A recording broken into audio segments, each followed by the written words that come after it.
Yeah, I think that's part of why, uh, even trying to explain why these lawsuits need to be brought and why there's such an issue here and the impact it has every single day on patients, every single step of their journey from start to finish, and whether they end up, doing additional retrievals or even having any embryos to transfer or the burnout, right? Like because they aren't getting these normal euploid embryos and things like that, or when they find out that they had mosaics later, all of this kinds of stuff is stuff that like I understand personally because I've been there, but trying to explain that to people is hard sometimes. And it's one of those things where I think that's where I'm able to talk to clients, I'm able to talk to patients, and that's kind of where this all came from, was I was able to say to them, this is a problem. We need to look into this.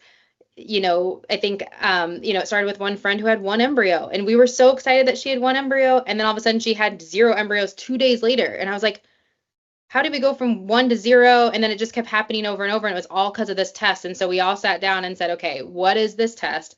Why does this keep happening? And I think, yeah, just having that personal feelings towards IVF and having it be something that gave me my daughter. So I'm so passionate about it. Like I love IVF. I think it's the most amazing science. I want it to be there for everybody for family building across the board. I want the barriers gone, all that kind of stuff. I feel very passionate about that as well. But I also feel like from the inside looking at it, I go, okay, there's some things here that are not right.